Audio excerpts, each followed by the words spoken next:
And we're back for our daily NBA best bets here on the channel for Saturday, November 15th. We've only got 5 games today in the National Basketball Association, but you know what that means. We've got 5 bets. So a bet per game today in the NBA. Starting things off with the 2 o'clock game with the Memphis Grizzlies going to Cleveland to take on the Cavaliers, and with the 2 5 o'clock games, that's to end the night. Lakers, Bucks, Nuggets at Minnesota. So again, we've got a best bet for every single game tonight, folks. Before we get into the video, make sure to hit that subscribe button down below for some more daily NBA best bets here on the channel. Earlier today, we posted our college basketball best bets, so go make sure to check that out if you haven't yet. Also, today again is Saturday, so week 12 of the college football season is in full force, so go make sure to check out our predictions linked in the description down below for 4 hours of college football week 12 predictions on the channel. NFL predictions have been posted. Our best bets will be at noon and 5 o'clock today as well for best bets and best player props. And also today is UFC 322, Della Maddalena versus Makhachev from Madison Square Garden. Go check out that video. The full predictions are linked in the description down below. Also, best bets are also on Greedo Plays MMA, and the link to Greedo Plays MMA is in the description as well. Okay, on to the first for our 5 best bets for the NBA today, a bet per game. Let's kick things off with our first one in Cleveland, Ohio. Let's go Jamal Morant over 7.5 assists. I'll say it now, I didn't like the spread in this game. 10.5 points. Should Cleveland win? Yes, probably. Should they cover? I think, but I don't love it. Memphis has been getting beat up recently. I don't know. Cleveland's been injured, and I know their guys are supposed to be, everyone should be playing today, except obviously for Darius Garland. It should be, Lonzo should be playing, Donovan Mitchell should be playing. They should have everyone, but I'm going to stay away from the 10.5 point line. There's 3 other spread/money lines that I like better today. You can probably take a guess on one of them, but we'll get to the others in a second later on in the video. But first, let's go Jamal Morant over 7.5 assists. Morant scoring-wise has not been what you can come to expect at Jamal Morant over the last couple seasons. He's taken a step back this year in terms of output and volume, scoring-wise. Really, he hasn't found that three-point shot. I will say that. That's a big reason why his scoring hasn't been where we've expected it to be. Jamal Morant is a 16% three-point shooter this season and is only shooting 35% from the field. That is atrocious. Most of Ja's best work, I can't believe I'm saying this, is from the free throw line. He'll get hacked going to the rim, and obviously then Ja will just, take his lines, his shots from the charity stripe. But man, Morant has not played well, at least offensively so far. He has been getting great volume and great output with the assist numbers. Scoring-wise for Ja, 21 points against the Mavs on 7 for 20 shooting and 7 for 7 from the free throw line, 0 for 4 from the three-point line. Thunder game, 34 minutes, 3 for 18 shooting, 2 for 7 from 3, 11 points. Knicks game, 34 minutes, 4 for 14 from the field, 16 points. However, what has he been doing right? 13 assists against Dallas, 8 against OKC, 10 against New York. I'll go to the other 2 games that were played so far in the month of November for Ja against the Pistons, 10 assists against Houston, 8 assists. In every game that Ja has played coming back from his 1-game suspension handed out by the Memphis Grizzlies, Morant has gone over this line of 7.5 assists. I don't think that this game should be any different. Taking on a Cavaliers team, which, again, if you've watched the Cavs, you know what they are. High-paced team. It's, high volume of shots. They are not afraid, again, to first good look they see, they're putting up a 3. That's what they do. They play quick, and that's okay. It will force Memphis to play relatively quick as well. Now, the rest of this Grizzlies team, again, the Grizz are in no position really to compete, in my opinion, this season. My mindset always had been, well, if Ja's playing and if Ja's active and he's not hurt, then the Grizzlies always have a puncher's chance, because that's just what Morant can do. He elevates this team, and he's a very good player. Ja needs to be playing, though, at an elite level for them to do that.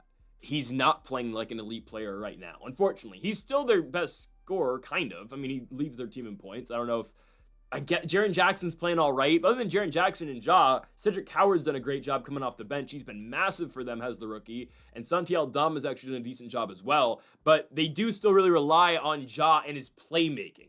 Because Ja still has to be treated as a number 1. Ja still has to be treated like the best scorer on the team. So he still gets a lot of defensive assignments from teams where, okay, let's, obviously key in on Ja and we'll figure it out from there, which does leave shooters open for Morant. This is a player who's averaged 8 assists per game, but since his suspension, and by the way, we took his assist line coming right off that suspension because we said, you know what, Ja's going to feel like he needs to be a team player now. They're going to force him to pass the ball. Well, since the suspension, Ja Morant's been averaging 10 assists per game and 16 points a game. Pre-suspension Ja, 21 points per game, 6.5 assists per game. I'm just saying, that was a theory I had at the time. I don't know if that's entirely accurate, but it is, that is happening. Like, if you look at the trends, Ja is scoring less, and sure, he's not shooting as well. He's still taking, honestly, about the same amount of shots. He's not scoring as well, though. He's not shooting as well. The assist numbers are way up for Ja Morant. Also, he's going to have Lonzo Ball on him. Guys, Lonzo's still a very good defender.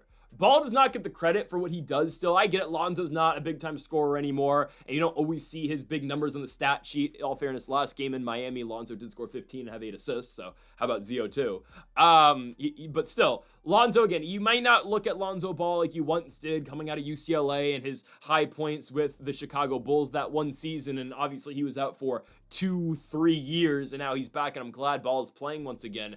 But if I can rely on Lonzo Ball to do anything well right now, it is play defense. Lonzo is still a very good perimeter defender. He is going to force a lot of pass-offs for Ja Morant in this game, and that's the one benefit that the Cavs get in this spot with Darius Garland still being out. Okay, well, Lonzo Ball has to start, and Lonzo Ball, I have a lot of confidence in putting the clamps on Ja Morant and limiting what he's able to do. Again, Garland still out with the toe injury. I think he's going to be back fairly soon, but obviously still for tonight's game, it will be Lonzo Ball starting at the one who is healthy now as well. So I think, again, a lot of emphasis on Ja passing the ball. Lonzo Ball is guarding him, and the assist numbers have been up for Morant since the suspension, and I think it's going to stay that way. So I'm going to go Ja Morant tonight over 7.5 assists. This line is marked at -125, and I do believe Ja is going to hit it.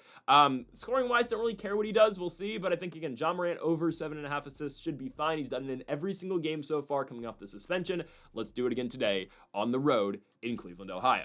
On to our second best bet of the video. Let's go to another player prop as we go to the next game up in Indiana between the Indiana Pacers and the Toronto Raptors. Give me Jamal Shead over 11.5 points and assists. Recently, this has felt like a pretty free line for Jamal Shead. It does, to me, honestly. Last 3 games, okay, he hits it in 2 out of his last 3. And Jamal Shead's been playing more and more minutes. We're seeing Jamal Shead now get about 25 minutes per game. It's an extended bench role, and I get it. This Toronto team's had some injuries, but Jamal Shead has played quite a bit. And I do believe, again, despite some rotational changes, it will remain that way. Jamal Shead, again, is getting 25 minutes purely off the bench. Toronto coming off a huge victory the other night in Cleveland on Thursday in a game in which, Jamal Shead plays 25 minutes, plus 15 on the plus-minus, by the way, 8 points, 7 assists. He does command the second unit. He is the point guard for the second unit, which is a good second unit. It's a second unit that has guys who play big minutes. Obviously, we're talking about, how about Sandro Mamukelashvili? Just call him Mamu. How about Sandro, Mamu playing great minutes this year, second unit. How about Jacoby Walter, who we know is a very talented player from Baylor? Jacoby Walter still putting it together early in his NBA career, but very talented guy. I know he only averages 3 points per game, but he's good for that, that one drive to the basket, and that usually should come off a Jamal Shead assist. And then how about Grady Dick? Toronto likes Dick quite a bit, and Grady Dick has not been, an elite scorer for them. Obviously, Dick has taken a step back because they have, brought in other pieces, but Dick is still a big factor on what Toronto, or with what Toronto can do off the bench. And again, that bench unit is led by Jamal Shead. Not really relevant here. Jamal Shead is a very capable basketball. Oh, this is relevant. Jamal Shead's a very capable basketball player. I had a lot of fun watching Jamal Shead in college at Houston. He was one of the best point guards in the country in his final year. I mean, Houston was a number 1 seed, or they were 1 or 2 that year in the Big 12. Regardless, Houston was very good in Jamal Shead's senior season. He was by far the best player. Again, a very good defensive player as well. A guy who's an athletic freak, can get to the rim at only 6 feet. They have been built at 6'1". Pretty sure he was built at 6 feet tall in college. Regardless, very good finisher at the rim for his size and for his height, and a very good passer too. So anyways, this line for Jamal Shead to me feels fine as long as Jamal Shead can score his floor of 8 points. That's kind of what Shead does. 8 points, and then we need 4 assists. That should be pretty free. I get it, the game against Brooklyn, Jamal Shead only scored 6 points and 5 assists. That sucks. But I mean, look at the other 2 games that he's put together since he's seen that uptick in minutes. 24 minutes against the Cleveland Cavaliers on the road. Shed 8 points on 3 of 7 shooting and 2 for 4 from beyond the 3-point line. 7 assists. Game on the road in Philly. 24 minutes, 9 points, and 5 assists. And that one game where he didn't go over this line, it was the Brooklyn game. He only played 18 minutes. You give the guy a couple more minutes, he's going to get 1 more point or assist. You can date back 4 games ago in Atlanta where he only scored PA. He had 0 points and 2 assists. He played 14 minutes. In games where Jamal Shead actually gets run and actually gets minutes, he'll be fine. I mean, if you date back to a game that he played in October, there were some injuries for Toronto, so Jamal Shead had to play more against Cleveland. 9 points, 4 assists in 21 minutes. Every single game in Jamal Shead's NBA career, or sorry, I don't know about his entire career, I don't know about last season, but every game so far Jamal Shead has played over 20 minutes, he goes over 11.5 PA.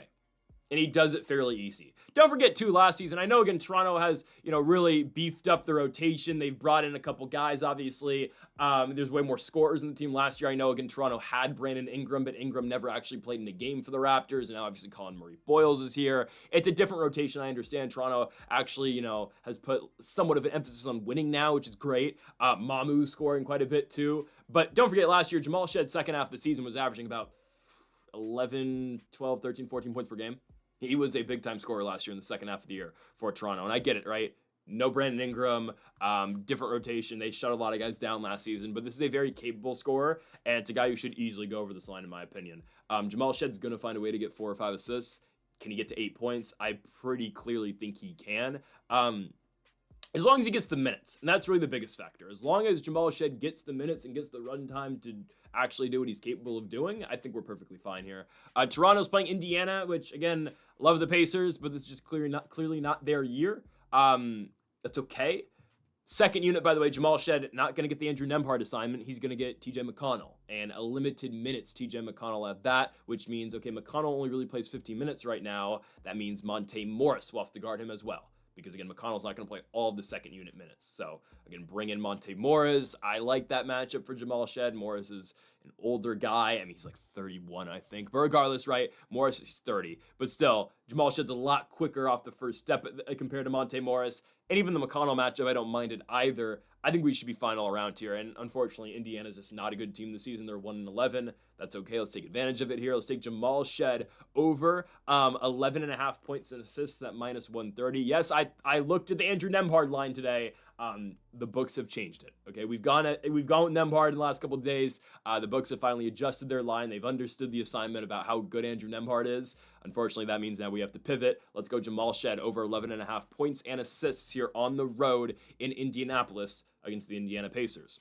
On now to our third best bet of the video. Let's go to our first spread. Yes, I know, -15 is a lot of points. I don't care. Welcome back to another daily discussion about how good the Oklahoma City Thunder really are. I know, again, it's a repetitive thing, how much I talk about how good OKC is, but it is the absolute truth. My goodness, can you build a better basketball team than what Sam Presti has accomplished in Oklahoma City? And I actually, I mean that. They are so talented. They are so extremely good. You have a loaded starting lineup with a loaded bench and the best player in the National Basketball Association. Oh, by the way, all these guys are under contract for the next 5 seasons. They might win 6 titles in the next 5 years. Well, if you could include last year. Shea might tie Jordan. I know I'm getting ahead of myself. I know it's kind of extreme because Shea's only won 1. And, I'm talking about SGA, who's only 27 years old, being an all-time great. Legitimately, and I know, again, Jordan's teams were not this good, but, I mean, look at the competition Jordan played against, but that's fine, whatever. SGA may get on that level someday. I'm so serious. Guys, Shea doesn't have games where he doesn't score at least 25 points. He's usually scoring 30. He only needs to play 25 minutes to score 30 points. He barely has to play in the fourth quarter because his team's winning by so much. And there's no signs of stopping these guys. Guys, the Thunder, if the draft happened right now, the Thunder would have the 3rd pick in the draft. Because they just have all these picks. I think they have the Jazz pick 2, and it's top 8 protected. Well, you know what that means? They get it next year then, if they don't get it this season. I mean, guys, they are so talent-loaded. Topic is out for the year, unfortunately, with testicular cancer, but he was a first-round pick and a lotto pick, who I assume and I hope will be back next season. Thomas Sorber from Georgetown's going to be back next season. They just have guys waiting. And that's why, obviously they would like Topic and Sorber to be okay and be healthy this season. But honestly, they don't really mind. I mean, obviously they care about Topic's cancer. Again, I hope he's going to be okay. I think he's going to be all right. But those guys can come back in 2 years and, okay, well, now you're rotational pieces. Because they're already so deep and so loaded. Guys, Brooks Barnser, Northwestern player, very capable shooter, very capable hooper. Got drafted last season. He hasn't really played much yet this year. I'm telling you, there's going to be a game at some point this year. Again, I watched Brooke Barnes here last year at Northwestern. There's going to Barnsheiser. There's going to be a game this year where randomly Barnsheiser, in a game where a bunch of the starters are out, he's going to play rotational minutes. He's going to score 20 points, and there's going to be a lot of tweets about who's this guy on OKC who just shoots and where's he from? Like, randomly, this guy shot 75% from the three-point line, hit and scored 28 points. I'm telling you, they're so loaded. It's insane. Here's the thing: they're playing the Charlotte Hornets. Charlotte just had 147 points put on their head last night by the Milwaukee Bucks. Darvin Ham is still undefeated. How in NBA Cup games? Now, yesterday they were without Ryan Kalkbrenner, one half of the Kalk and Ball connection. They have you in Kalk and Ball torture out there. Liam McNeely did not play the last game either. I mean, McNeely doesn't play big minutes, but whatever. I mean, he is a rotational piece somewhat. Plays like 15 minutes a night. That's okay. Or I think, no, McNeely, did not play last night. Okay. This team just gave up 147 points last night. Hit a big three to send the game into overtime. And then obviously Milwaukee just put belt to ass in OT, finding a way to cover actually in overtime too. Okay. So right on, Miles Turner. I saw you hit your 1-3 in overtime. That's awesome. No, I know he went 6 for 8. I'm not going to hate. When is Victor Oladipo going to be on that team? Soon. He had an okay first game with the Herd. He scored like 9 points. Anyways, I need VO back in the league, and then as soon as Oladipo's back in the league, guys, and he's on the Bucks, I'm not going to be critical on the Bucks anymore because I can't be. Like, that is my favorite all-time player ever, other than like Kobe Bryant. It's Victor Oladipo. So as soon as he's on the Bucks, my tone's gonna change for the rest of the year. Unfortunately, I'm gonna be forced to cheer for Milwaukee. I just need to see Oladipo get a ring. I need it so bad. Anyways, I'm gonna have to cheer for Miles Turner though. Oh my God. Anyways, I like Giannis, I do.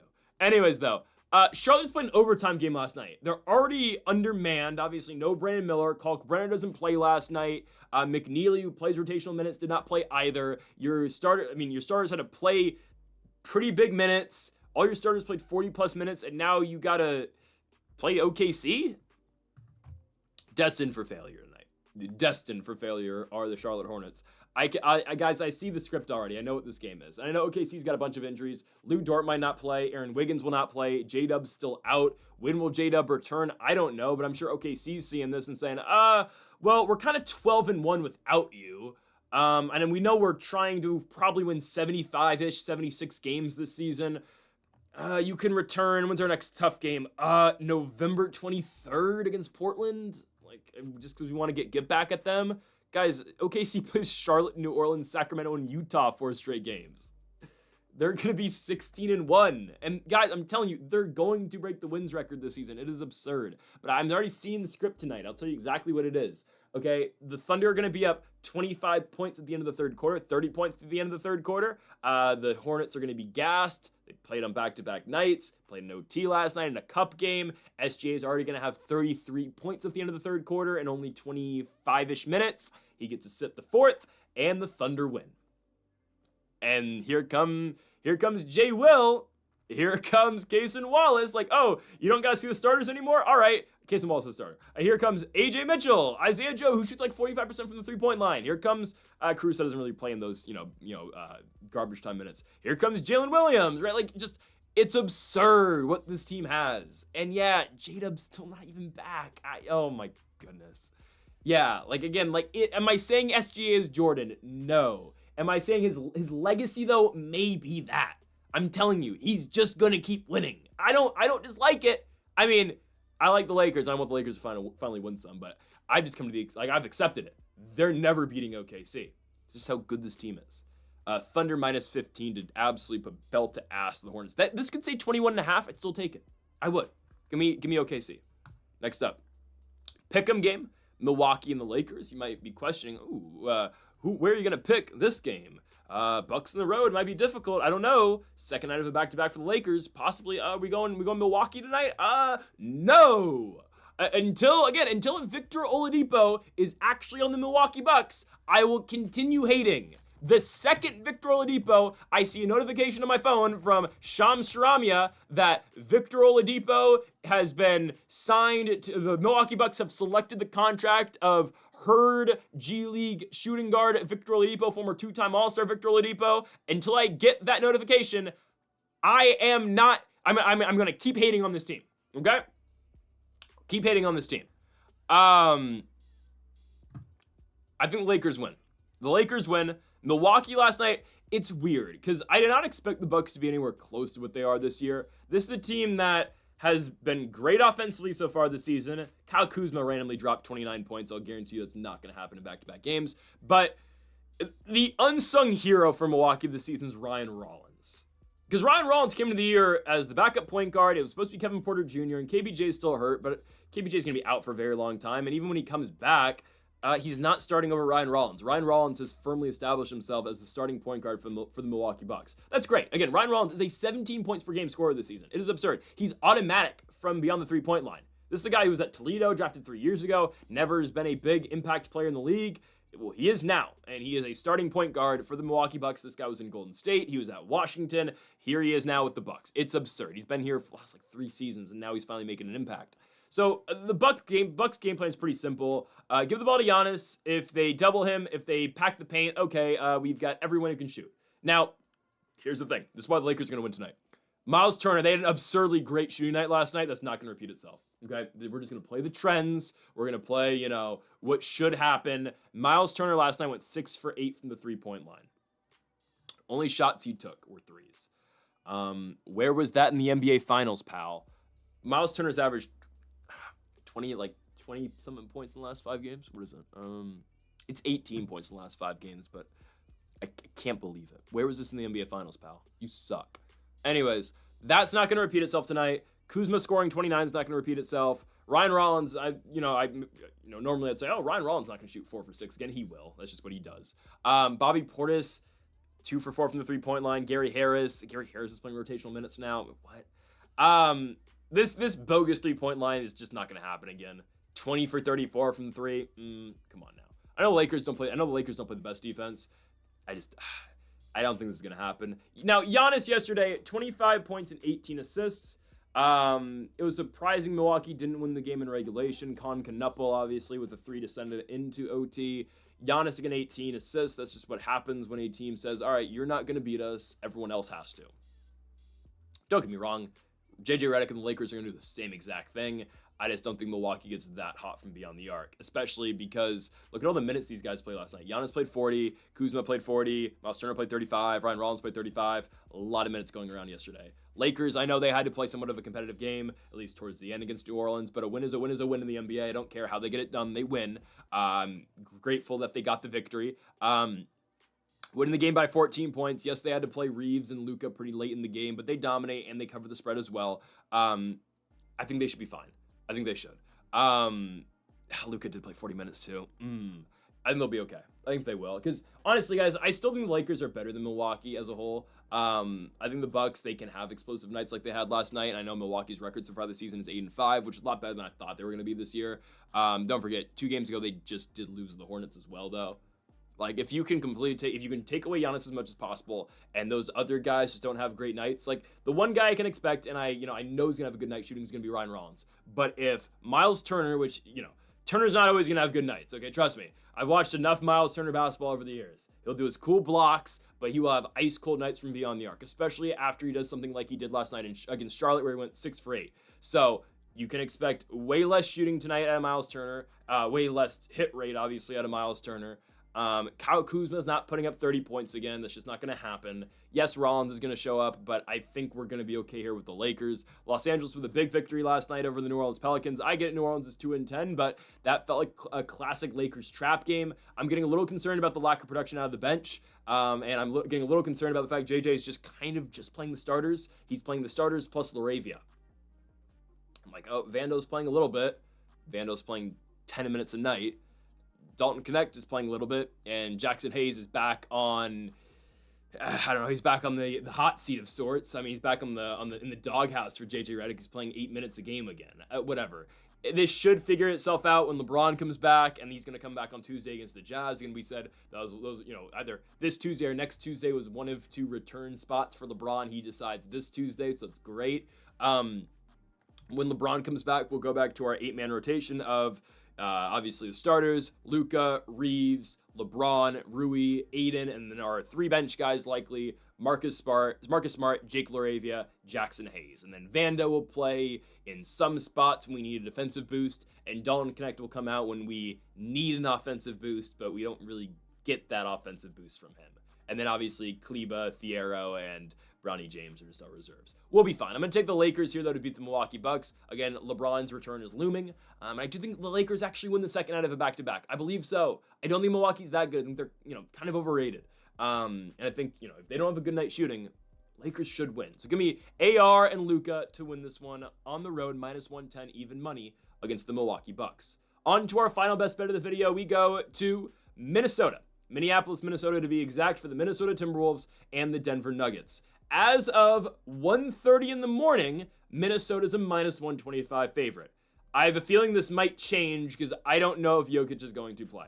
Because that's kind of why the line's where it's at right now. Nikola Jokic is questionable for tonight's game with a wrist injury. Cameron Johnson is not playing with a bicep injury, and then Christian Brown, is out for the foreseeable future. He's out for 6 weeks with that left ankle sprain. Jokic is incredible. If it wasn't for a player named Shai Gilgeous-Alexander in Oklahoma City, Jokic would be the MVP every single year. Luka would be involved too, obviously, but Jokic is averaging 29, 13, 11 right now. And obviously that game against the Los Angeles Clippers, who are poverty and they suck, Jokic puts up 55, 12, and 6. Holy crap. If he doesn't play, though, this team is just so awful. And I make this, I say this all the time about Jokic and SGA. Not to make everything about Gilgeous-Alexander, but Jokic is great. I think, again, Shai, I always think Shai's the MVP. I thought he was last year, and I believe he is again this season. Jokic takes a bad team, makes them a playoff team. Shai Gilgeous-Alexander, and honestly, the Nuggets are not as bad this year as they were last year, not at all. But hold on here, that's what at least it was last year. He took a bad team, made them a good team and a playoff team. Shai Gilgeous-Alexander made a good team into one of the greatest teams of all time. So that's just the difference there. Anyway, so again, you can take your pick. Do you think, again, that's Jokic is more valuable, taking a mid, play-in team to a top 3 seed every single season, top 4 seed every single season? Is that more important? Or is SGA taking a team that would be, top 4 in the West every single year to the best team in the league every single season and maybe one of the best teams of all time? Take your pick there. That's why I believe it's SGA, even though, again, what Jokic is doing is incredible. He's very valuable to his team, sure. Shai's more valuable in my opinion because he wins championships. And I know Jokic, they have the same amount of rings, obviously, but obviously now this in SGA's real window now, this is the SGA era, he's going to keep winning. That's just my thing there. Again, time will only tell if I'm correct on that. And if SGA is the better player all around, or better, I guess, legacy player, I think he is. Now, anyways, I don't think Jokic is playing tonight. And I think that's why the line is set where it's at. Because if Jokic is playing, I would expect this line to be even. With no Jokic, yeah, the Nuggets should be underdogs. And right now, again, we're in a phase, we're in a time period right now where we don't know if Jokic is going to go or not. I think, again, the books don't think he's going to play, so that's why they're kind of sitting it at +105 right now. If Jokic doesn't play, this line goes to +150 for the Nuggets. Maybe even worse. I mean, that's just the impact this guy has on the team. And don't look now, but Minnesota's playing really good basketball. They're 8-4, 4 straight victories for them. Is it 4 victories over bad teams? It is. It's Utah, Sacramento. Who made that schedule? Minnesota. So you're in Minnesota to play Utah. You go to Sacramento. You go to Utah, and you return home. Oh, but here's Sacramento waiting for you. They blew out they didn't blow out the Kings, but they beat up the Kings yesterday, winning the game by 24. Competitive game somewhat going into the fourth quarter, but then Minnesota pulls away like they're expected to do, and they cover the spread as well. I know it's the second out of a back-to-back, but Minnesota is still at home. They didn't have to go anywhere, and I really don't think Jokic is playing. If Jokic plays, I will say this. I'd probably just stay away in general, okay? If Jokic plays, don't bet the game. But I think it's worth the chance right now to bet -125 for Minnesota, considering the chance Jokic doesn't play and a good chance Jokic doesn't play. Because I think if Jokic gets ruled out, this is going to go to -150 for Minnesota, -160 for Minnesota. Probably actually worse. Probably legitimately -185-ish for the Timberwolves. And if you so happen to bet it at minus 125 and okay, Jokic does play, all right, Minnesota still has a chance to win. I'm just saying if Jokic gets ruled active and you haven't bet on it yet, then I'd just stay away. But even if you bet it at minus 125, you're taking it, okay, with the possibility of no Nikola Jokic, who is the best player on the Nuggets and the second best player in the association or third best player in the NBA. So you get minus 125 with the possibility of Jokic being out. And if he does play, that sucks. You could have got a better value, but there's still a chance and a very good chance Minnesota can win the game in general, considering how many games they've been winning. I mean, they've won 6 out their last 7 since Ant has been 100%. Well, Ant's only been back for the last, 4 or 5 games? But they've won 6 of 7, with their only loss being in New York to the weird-ass New York Knicks, who, last night again, can't get a Knicks game ever. I hate that team so much. It's okay. So give me the Minnesota Timberwolves tonight, minus 125 at home. That's another thing, too. They're at home. I get it, second night of a back-to-back, but no Jokic means no victories, and I'm willing to chance that here tonight because, again, I don't think he's going to play if it's being talked about, and if the lines in Vegas has already set this to minus 125 and plus 105 on the odds. So, folks, that'll do it for our NBA best bets here on November 15th. If you have not yet, though, make sure to hit that subscribe button down below for more. Make sure to leave a like if you did enjoy the video. Make sure to comment if you did disagree with any of the picks. We'll be back tomorrow for more daily NBA best bets and later today for our NFL best bets and best player props as well. Folks, thank y'all for watching. Make sure to hit that subscribe button down below for more. And Mamba, forever.